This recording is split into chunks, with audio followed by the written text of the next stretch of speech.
welcome to you to our lecture series. Today I will ask the Consulate-General to come and graciously welcome. All right, thank you very much, Linda, and good evening, everyone. Good evening.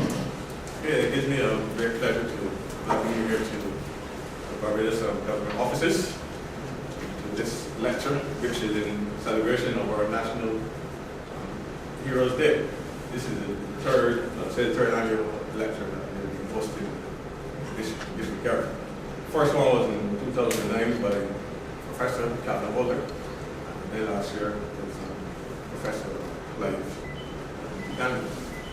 Other activities going to be open house 2011 on Saturday at St. Gabriel's Church from 10 to 6, and then the National Heroes Day service is on Saturday, May 1st at Bethany United Methodist Church on St. John's Place. And we do hope to, or we expect to see you there to celebrate the men and women who have paved the way for our development. And we do believe that very important that we should highlight such individuals. Well, it gives me great pleasure to welcome Dr. Crookendale here this evening. He is the Dean of the School of Management at Metropolitan College here in New York City.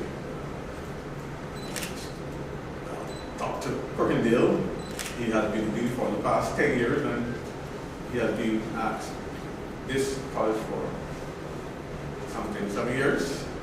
He's also an attorney, or I should say he has passed the bar.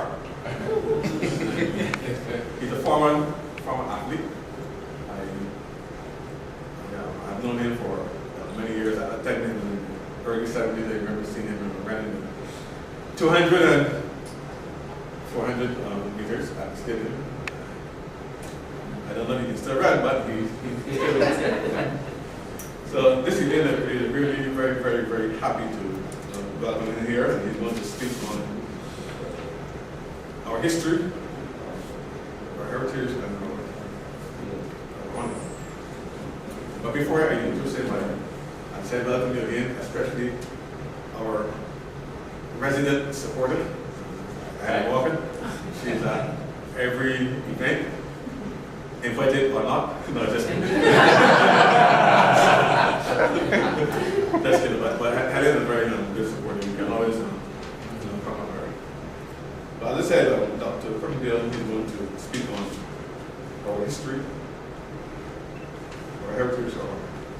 So at this time, it gives me great pleasure to present Dr. Crookendale, who is going to take us through this exercise.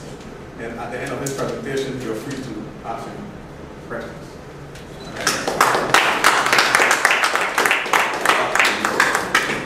Thank you and good evening. Good evening. I want to thank the Honorable Consul General for the gracious invitation to come to speak. And I want to thank all of you for braving the elements outside to come and to participate in this event. I have to tell you from the very beginning that I cringe a little bit whenever one mentions my name and they say Dr. Crookendale. I have 3 older brothers, and I have an older brother who is a physician. For a long time after I graduated from law school, I had no shame. I returned back to my mother's house. I was comfortable there. The ground rules were amenable to me, so I continued to live there while I was working. And I took my first job teaching, and I told students that they could call me anytime. I gave them my mother's number. And one night a student called and asked to speak to Dr. Crookendale. And it was just a look of alarm on my mother's face. And I heard her saying to this person, I'm sorry, Dr. Crookendale is not here. He doesn't live here. And the student persisted and said, "But how's that?" He gave me the number and he told me that I could call any time. My mother said, "I'm a little bit troubled. How could you call any time? Doesn't even live in the United States of America." And the student said, No, I had him in class 2 nights ago." And then my mother said, "Oh, you mean that one." So in my mother's eyes, she doesn't countenance anyone other than her oldest son as a doctor. For a professor, because that's what I've done for the last 27 years. But thank you again. I want to talk this evening about, as was mentioned, our history, our heritage, and our honor. At the end of it, I will be more than happy to entertain whatever questions that you might have. And I trust that at the end of it that I will not have disappointed in store. We will do lots of things to get to me. On or about this time every year, I would get excited growing up in the island of Barbados. Summer vacation was around the corner, and my friends and I, we were looking forward to having some lasting fun. Every year, around this same time, my parents were also making plans for me. You would think that I would wise up and understand that my dreams of having fun in the city would be quickly dashed.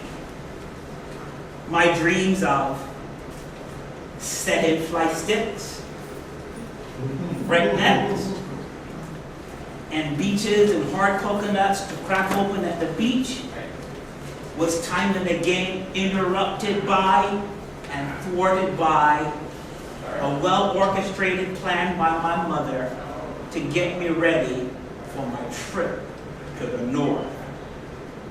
My bags were packed, and I was ready to be shipped to Chimborazo, that is in the parish of St. Joseph. From my grandmother's home, I would watch with fearful trepidation the waves coming ashore at Bathsheba, and fearing that those waves would swallow me up during my sleep. I did not like the country. Life in Chimborazo was nothing like the dreams and visions I had of running wild in the city with my friends. Every morning before 5 o'clock, my grandmother was up, busying herself in preparation for the day to come. My brothers and I were routed at 6 o'clock every morning. We had family devotion and breakfast was served. I hated breakfast. In the corner of my grandmother's house struck me like some string hanging, and onto it were some cocoa balls. And almost every morning, everything was tea. We had cocoa tea. Yes.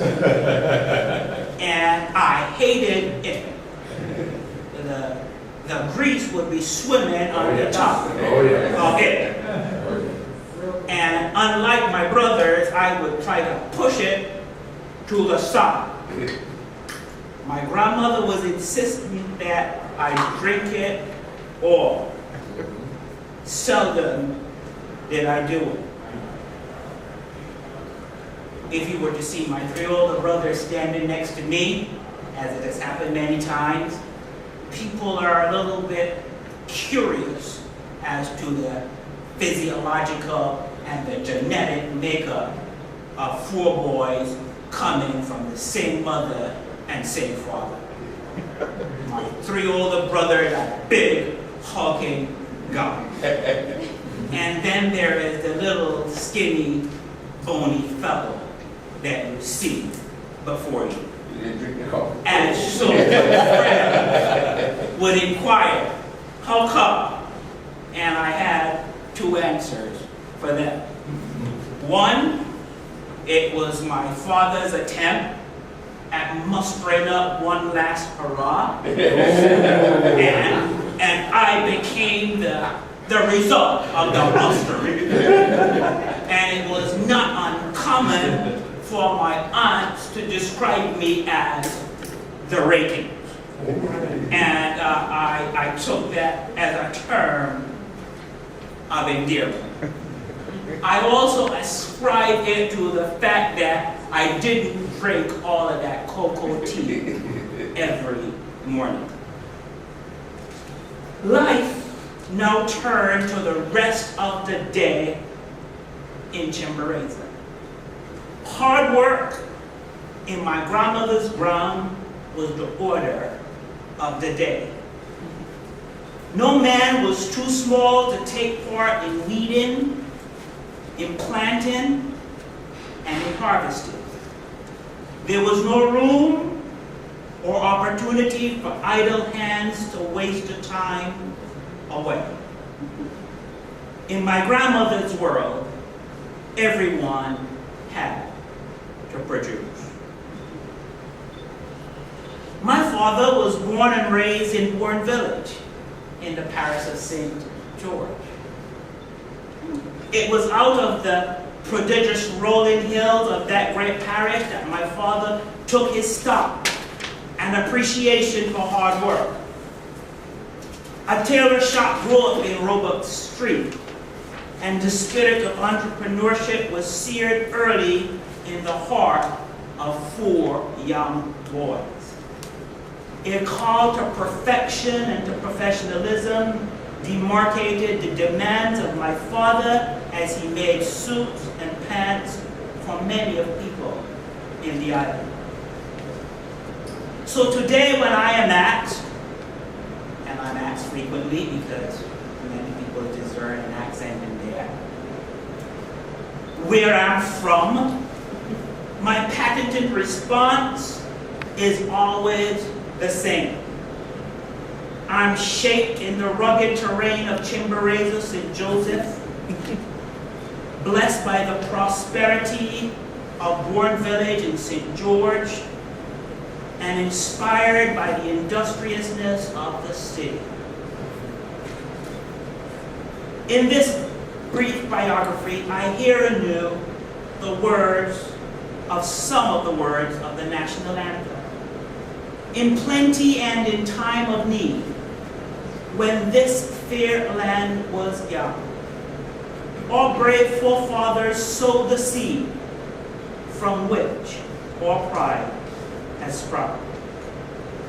So what were the seeds that our forefathers sowed? In the case of Samuel Jackman Preston, I see an unwavering commitment to defending the dignity of humankind. I see a commitment to defending the rights of the poor. Where the plantocracy would have maintained their political, economic, and social sway over a non-white slave population seemingly forever, courage, duty, and honor compelled him to be an advocate for the powerless and a voice to the voiceless. Simple Justice is a wonderful book that chronicles the seminal cases from Dred Scott to Plessy to the landmark case of Brown versus Board of Education and beyond. As a teacher, I have learned never to make assumptions about anything that I say. So I want to take a brief moment to remind you of a little historical part of the United States of America. There would come a time in the United States of America where slavery was clearly untenable. And as the struggle between the North and the South continued to grow, and as the clarion call to go west, young man, became more and more a reality, a political agreement was struck between the North and the South that would become known as the Missouri Compromise. And in the Missouri Compromise, it was agreed upon that all men entering into the free territories would have a right to assert themselves to freedom. I'm especially impressed by Dred Scott. He was described as a trusted and loyal slave of his masters. And his masters took him all over the United States of America. And he did it humbly and without a quarrel. Until one fateful day, he landed in these free territories. And then he asserted his rights to freedom. Well, there is nothing like a brother who will beat the other brothers at their own game with using guile and brain as the vehicle that leads to freedom. This became a notorious case in our nation's history because the Supreme Court ruled that even though the doctrine of the Missouri Compromise was accurate, Chief Justice Taney claimed that Dred Scott was not a human being sufficient to assert his rights to freedom. And this became, as I said before, a notorious case in our nation's history. And it would serve as the fueling agent for many in the United States of America to redouble their efforts to make sure that this heinous and disgusting act of slavery would one day be brought to an end. After Dred Scott became an untenable case, we were then introduced to a new seminal case in our nation's history. And that was the case of Plessy versus Ferguson. And Plessy is described as an extremely fair-skinned brother. The truth is, it was described that he had 1/8 of black in him and 7/8 of white in him. He was very much like Samuel Jackson Preston. He could have easily kept his mouth shut and had integrated himself into the acceptable style of America, and no one would have known. But Brother Plessy got on a train headed for Louisiana. And when he entered into that state, knowing that that state forbade it that blacks should travel where whites travel on the train, got up and boldly announced, "I be a brother." And that quickly caused him to be arrested. And this case came all the way to the Supreme Court. And in that, another notorious decision was reached. If you're like me, born on July 25th, 1955, the friends of mine are in the audience this evening. Pat's mother would call me never by my name, Humphrey. She would forever call me Jeanette. And all the people in that neighborhood called me Jeanette. I was annoyed at the fact that they called me Jeanette. I was a little baby. When that hurricane came through the island. And they couldn't find this little skinny guy for a while. Commotion. And after he was found, they forever called me Jeanette. And I didn't like it one bit. But if you're like me, born in 1955, you lived at least a year of your life under the doctrine of Plessy. because it would not be until 1954 that the doctrine of Plessy was established, the doctrine of separate but equal, and we saw that seared in our lives. This is what Dr. King fought so graciously about, the separation of the races, separate countertops, separate everywhere you go in the South. Well, that was the result of Plessy versus Ferguson, that established the doctrine of separate but equal. And it was not until the seminal case of Brown versus Board of Education in 1954 that Plessy was finally abolished. So simple justice chronicles the lives and times of African Americans as they struggled under the mighty weight of slavery, then of segregation, and then of second-class citizenship, and then to the eventual outcome in this historic case. The names and families who allowed their children to become plaintiffs in this case, and the names of parents who stood behind their children to defend them, never really got reported. We know of the Thurgood Marshalls and other notables who fought the fight. But behind those notables were ordinary people like you and me, who also recognized that they had a duty and an honor to stand up and to say no more. There are countless Barbadians today who serve as civil servants in both the state, local, and federal governments, of which their contributions probably will never be known. But they are nonetheless contributed in a very powerful way to ensuring the civil rights of many citizens. In that book, Simple Justice, each chapter is prefaced by a relevant quote. And in that book, Oliver Swift is quoted. And it says something like this: "It is a maxim among men that whatever has been done before may be legally done again. And therefore we ought to take note to record all decisions that have been formally made."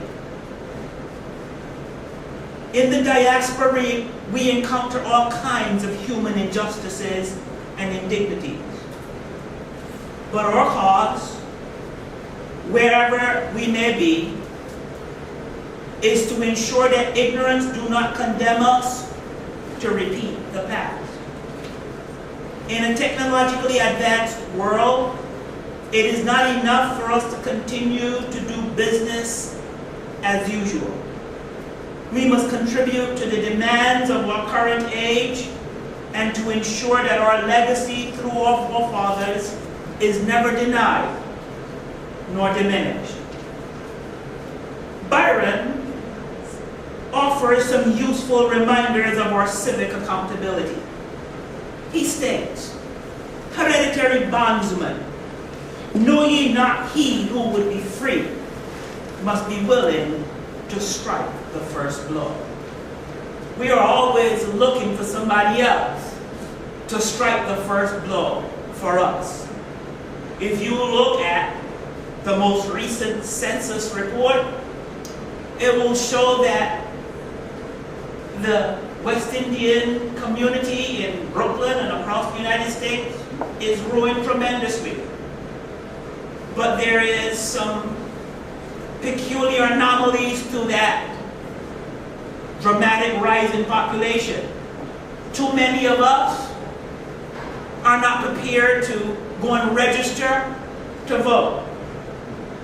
Too many of us have this wistful notion that someday we want to go back to Barbados and live.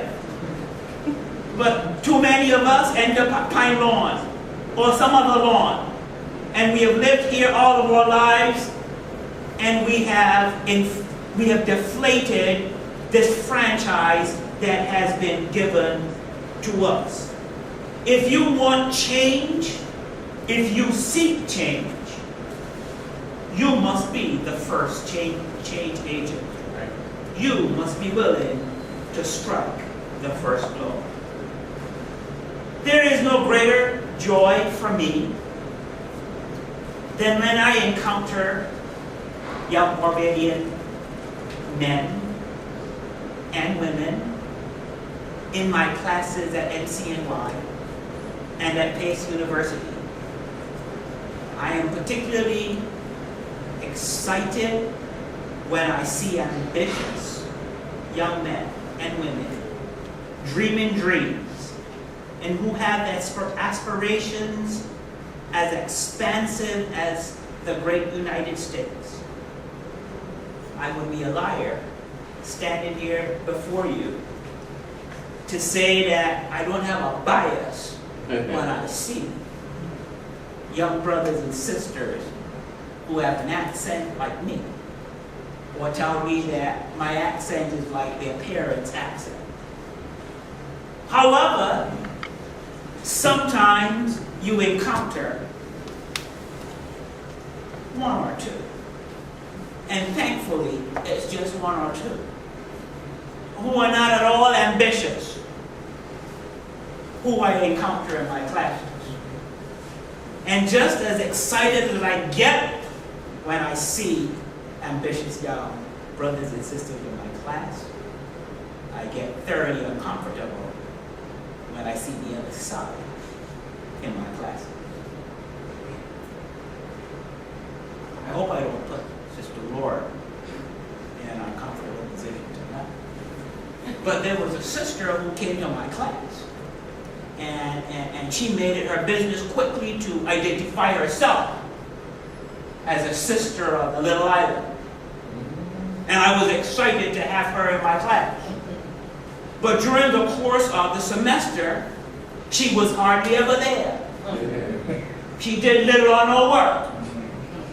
And because she was never there, and because she did little or no work, she got what she deserved. And after she got what she deserved, she became a most disagreeable woman. And she was heard saying to other brothers and sisters from the same little island, now you see how those Badians are? When they get to a position of power and authority, you see how they are? They don't want to look out for people who come after them. Well, I was proud to stand up and not to look out for her. That's right. But I'm ready to look out when I see ambitiousness. Yes. And I'm not ashamed to be biased too. We have an enormous responsibility. My father was a tailor, but he demanded more of his sons. I could hear my brothers complaining bitterly. Can't you show us how to cut a pattern so that we can make a pants? My father was into no. Learn how to hem first. Learn how to serge first. When you get these basics done, then maybe I will elevate you to the next level. It is because of that that none of us can cut a pants today. But more importantly, my father had dreams beyond his station in life. He had an expectation that from his lowly station, that he would set a foundation upon which 4 boys could climb on to aspire to their dreams.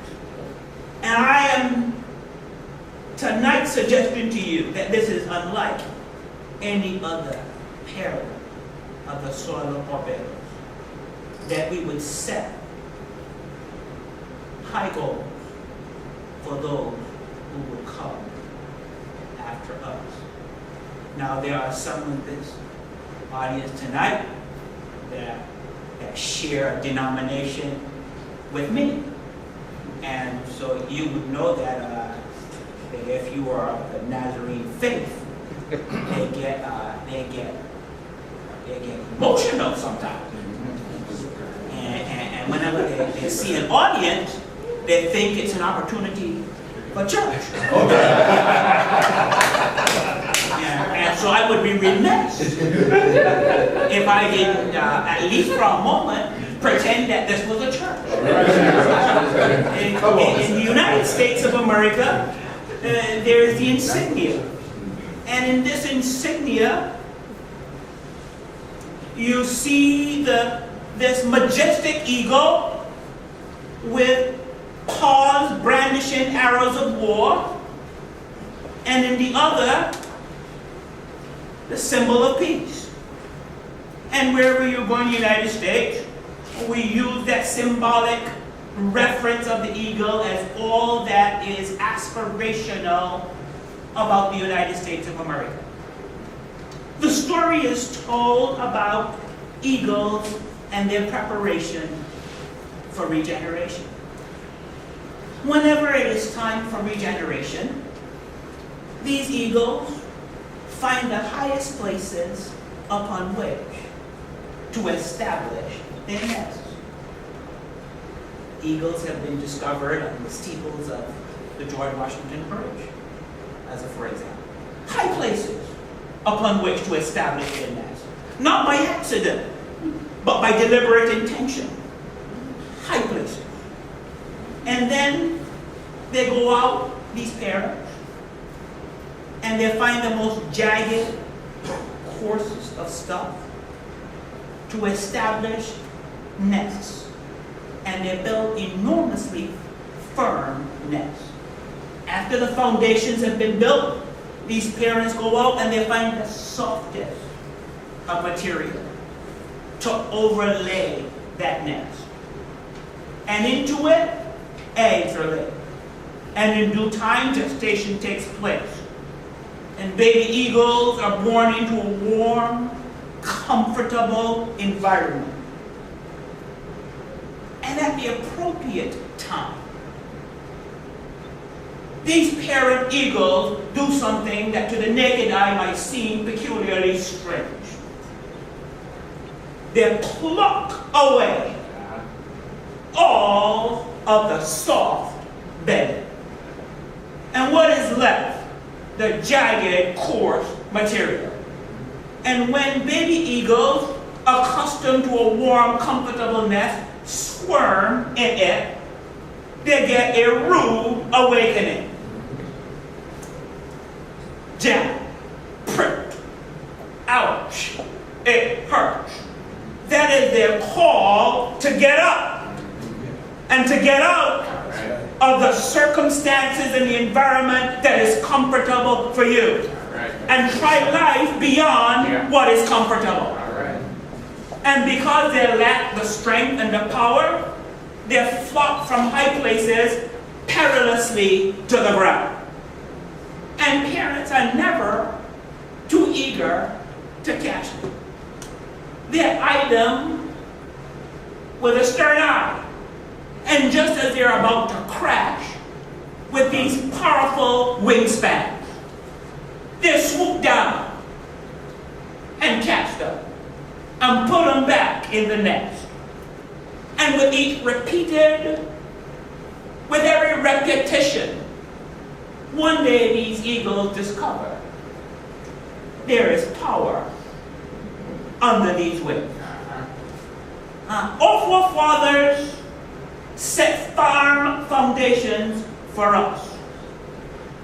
And it is my hope that in setting firm foundations, that somewhere along the way, they were plucking away the comfortable environment so that we would be inspired to get out beyond the comfortable and to see new horizons and to dream new dreams. And it is because of that that we can, on this day, celebrate a hero who was not satisfied to see the degradation of a people and stay quiet, but that he would stand up and that he would say this is unacceptable. And because of that, today, we have a legacy to do the same for our offspring. I have 2 young children. I think very young. My daughter tells me, Dad, come on. I'm a grown-up young lady. She's 20 years old. She thinks that the world was created in 20 years. And that all that one needs to know was created in the 20 years that she has been living. But life far exceeds her experience. It is my responsibility to help her to understand there is life that came before you that defines who you are and where you're going. My son comes from the other genetic part of the family. He is big. And because he looks at his skinny father and he is this way, and his voice is deepening, he has I liken to mumbling under his breath. So it is my duty every once in a while just to hold him by the collar and to remind him that there is one that came before him that needs to set an example for him. I tell you, I don't want to preach tonight, but that good shepherd carried a staff with him. That's right. And that staff has a rounded hook on the top. Because sometimes we might go astray. And when we go astray, we need to be glad. So I want to end tonight by reminding you of a familiar passage for those of you who went to church on Sunday. And it comes from Micah. And Micah says, He has shown you, O man, what is good. And what does the Lord require of you but to do justly, to love mercy, and to walk humbly with your God? What does our forefathers ask of you? I would humbly and respectfully suggest to you that our forefathers too ask Him that we would love justice, that we would love mercy, and that we would walk humbly before our God.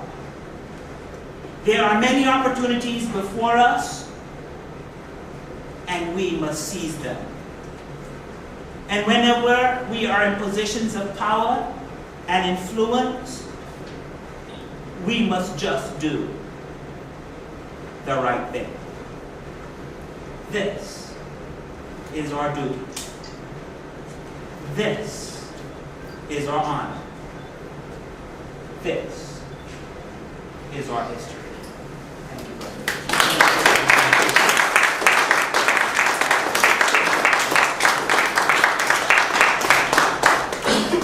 Okay, thank you very much, Dr. Crookendale. This is a time for questions